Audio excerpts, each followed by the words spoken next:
Всем здравия. Ну что, у нас сегодня прилетела прекрасная ситуация с холодильником Hotpoint Ariston.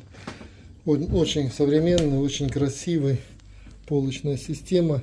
Уже мы видим, контур был заглушен до меня. Капитальный ремонт, конечно же, бесперспективен. Вот он. Фильтрик поменяли, капиллярочку промыли. Сейчас будем опрессовывать, вакуумировать, потом заправлять и ждать чуда Божьего. Всем здравия.